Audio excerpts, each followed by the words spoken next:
President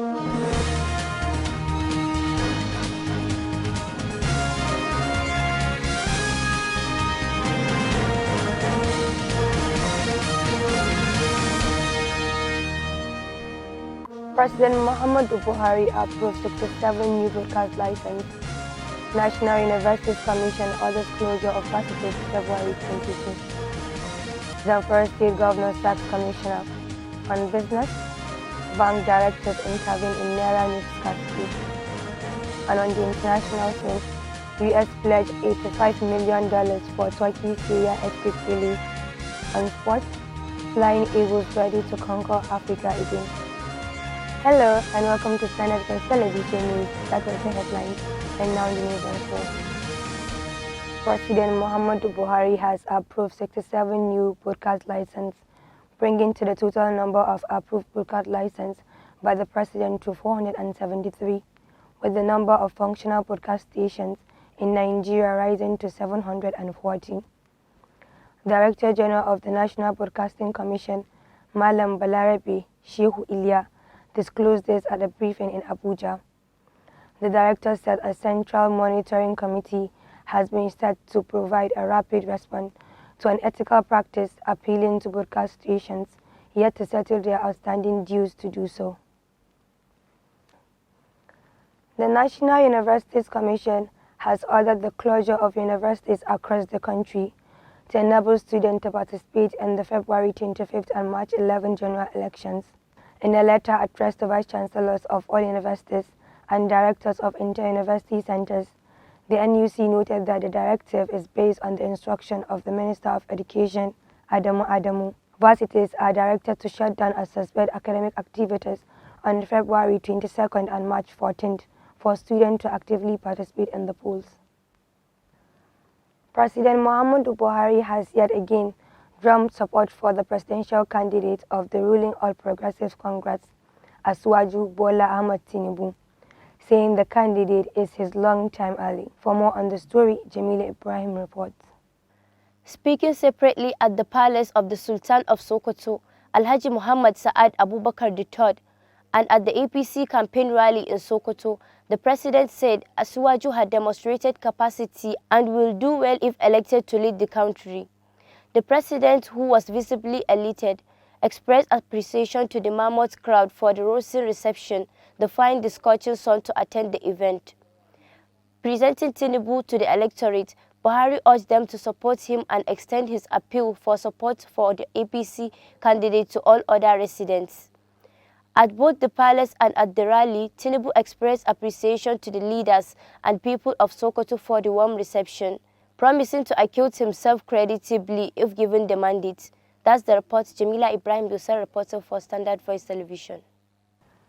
Chairman of the Independent National Electoral Commission, Professor Mahmoud Yakub, has insisted that the 2023 general elections will hold as scheduled and will be the best ever.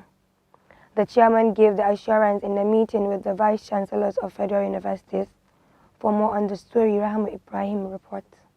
The INEC chief at the meeting asked the Vice Chancellors to do a proper background check to avoid enlisting staff affiliated with political parties or having any history of partisanship before forwarding their names to the Commission for assistance in the elections. The Commission also said it will embark on its own investigation of names forwarded by the universities for the purpose of the election. Professor Yakubu alleged the fears of some of the vice-chancellors over insecurity while assuring that comprehensive security plans have been mapped out for the safety of all staff, media, youth school members and the general public.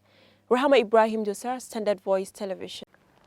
The World Bank, in collaboration with Fadama, is to construct road from Dosara community to Maradun. Surveyor Usman, who is in charge of the survey committee, said the project is under NG Cares program.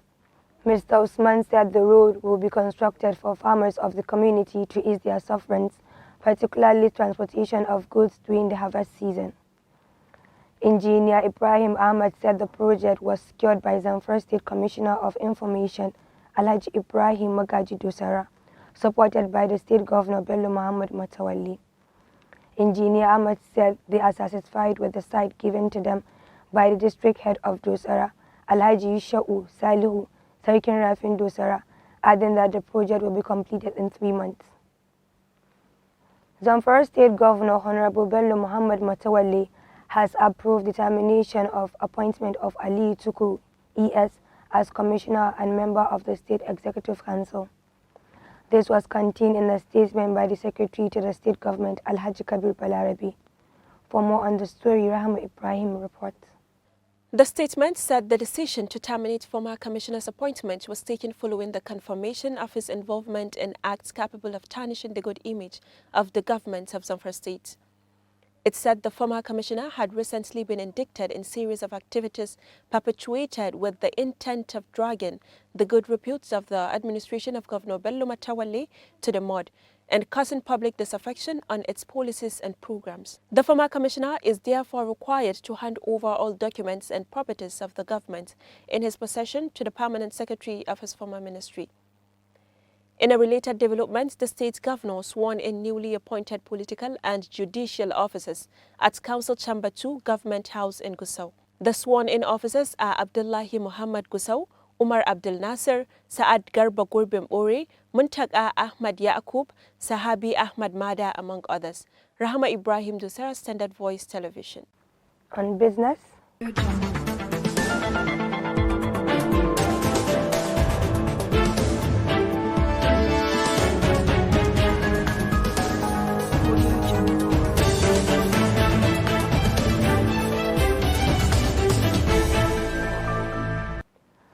Bank directors under the auspices of the Bank Directors Association of Nigeria said it is working to free up the bottlenecks that led to the unavailability of Naira notes in the country.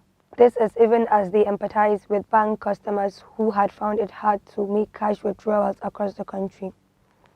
In a statement signed by the group chairman, Mustafa Chike Obi, the association has been in communication with banks and is seeking out ways to bring the situation under control. The association therefore enjoins the bank public to maintain peace, rest assured that it is taking all responsible steps to influence the structure and mechanism that should free up bottlenecks and open channels that will speed up the resolution of the crisis. And on the international scene,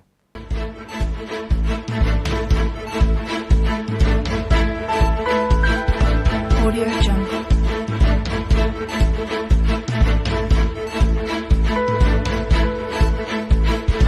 Audio Jungle.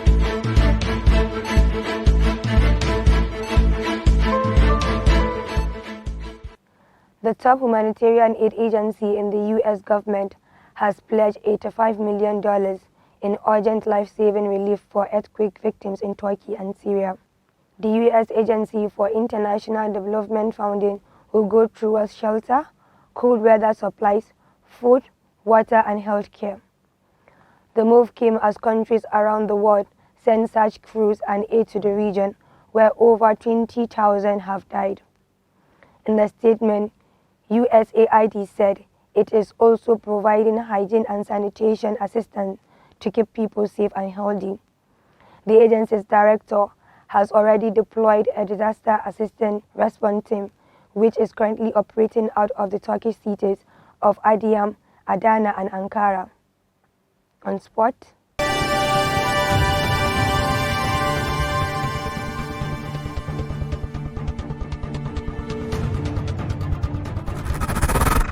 Nigerians under 20 side, the Flying Eagles left for Morocco with high hopes of claiming an 18th African title. Ladan Bose's side will spend a few days in Morocco for the final stage of their preparations for the 2023 African Under-20 Cup of Nations. The 2023 Under-20 AFCON will start in Egypt next weekend and run till March 11 across 3 cities: Cairo, Ismailia, and Alexandria. The Flying Eagles are the most successful side in the history of the competition with 7 titles. Much is expected from the West Africans after their exploits at the WAFU B Under-20 Championship last May, where they emerged winners after strolling past neighbors Benin Republic 3-0 in the final. Still on sport, Cristiano Ronaldo scored 4 goals and surprised 500 goals in league after Al Nassr defeated Al Wahda 4-0 in the South African competition. My countryman, Portugal, who turned 38 years old on Sunday, scored 503 goals in total in the 5 teams he played for. The 5-time Ballon d'Or winner moved to Al Nassr in December for a €177 million a-year deal. However, he scored 1 goal in the penalty shootout in the first 3 matches he played in Saudi Arabia's top league. And that's all on the news. To end the news, a recap of the major headlines. President Muhammadu Buhari approved 67 new broadcast license.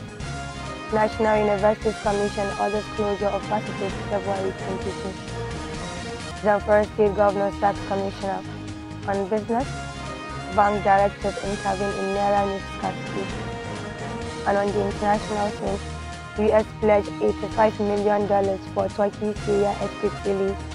On sports, Flying Eagles ready to conquer Africa again. And that's all on the news. I'm Sumaya saying bye for now. Keep watching Standard Voice Television News.